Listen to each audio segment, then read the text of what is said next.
Hi guys! So tayo po ay magluluto ng lechon paksiw.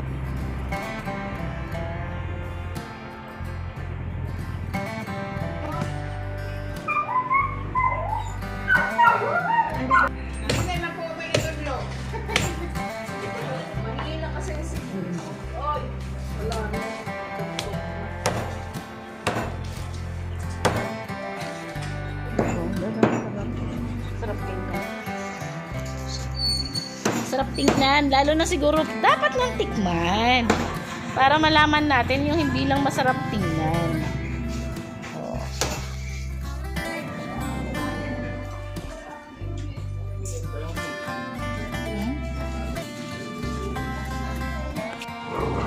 So ayan, natagtad na po yung ating lechon. Kaya tayo po ay magluluto na ng ating lechon paksiw. Let's go! Ready natin po ang mga ingredients. Okay, nag-ready lang po ako ng 5 piraso po ng ating bawang. Hiniwa ko lang po yan ng maliliit. Tapos 2 piraso po ng ating medium size ng sibuyas. 1/4 tablespoon naman po ng ating suka. Tapos 2 tablespoon naman po ng ating seasoning. Yan po ang liquid seasoning natin. Pandagdag po lasa yan. Tapos kailangan din po natin ng Mang Tomas all-around sarsa, dried bay leaves, whole peppercorn or pamintang buo at sugar. Ngayon ay maglalagay po tayo ng mantika sa ating cooking pot. Yan. Dahil tayo po ay magigisa ng ating bawang at ang ating sibuyas. Antayin lang po natin na kumulo ang ating mantika o uminit ang ating cooking pot. Tapos po niyan ay ilalagay po natin yung ating mga pangsahog. Alright, so ngayon mainit na po yung ating mantika ay maglalagay na po tayo ng ating bawang. Gisahin lamang po natin yung ating bawang hanggang sa maging golden brown yan. Napakabango po talaga ng bawang, lalo na po yung mga native na bawang, maliliit. Napakabango po talaga nun. So pagkatapos po nito, pag na golden brown na po yung ating bawang, ay susunod na din po natin yung ating sibuyas. Okay. Perfect po talaga tong dalawang to, no? Talagang napakabango po ng ating mga niluluto kapag pinagsama ang dalawang yan. Alright. So pagkatapos po niyan, nasutay na po natin yung ating sibuyas, ay ilalagay na din po natin yung ating lechon paksiw. Alright, buhos na natin yan. Tapos po, ay gigisahin lamang po natin yan hanggang sa lumambot.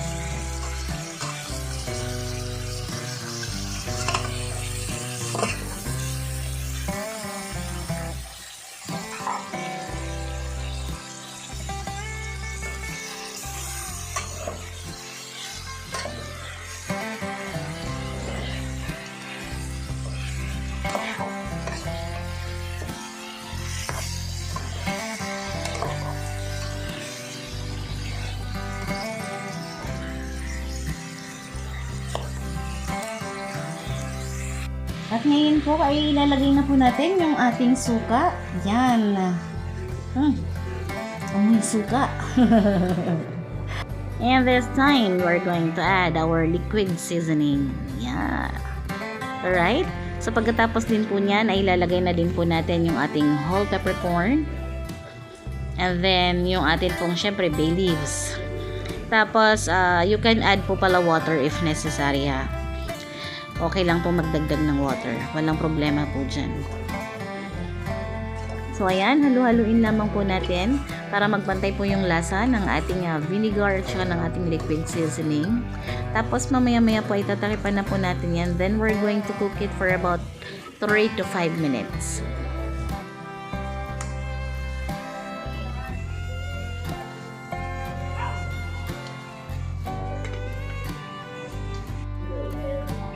Check na nga po natin yung ating niluluto. Baka mamaya natuyuan na. Check po natin kung malambot na. Ayan. So, medyo malambot na. Ngayon po ay maglalagay na po tayo ng ating Mang Tomas all-around sarsa. Pagkatapos po natin maglagay ng ating Mang Tomas all around sarsa, ay ilalagay na po natin yung ating sugar, pampalasa. Magdagdag po ako ng sugar ng 2 tablespoon po ng ating asukal.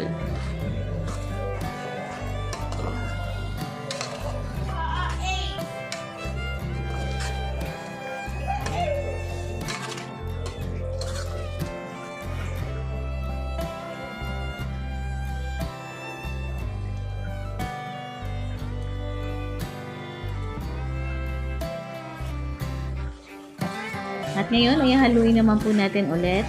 Siyempre, kailangan natin halu-haluin para magpantay yung ating sauce, di ba? Lalo na to, lechon paksiw. Kailangan magpapantay yung lasa ng ating asim at saka ng ating tamis. Alright? So, tatakipan lang naman po natin ito mamaya ng under low heat fire po pala. Tapos, intayin lang po natin na mag-reduce na po nung ating yung kanyang pinaka-sauce. Tapos, luto na po yan and then ready to serve na. O, ayan. Luto na po yung ating lechon paksiw.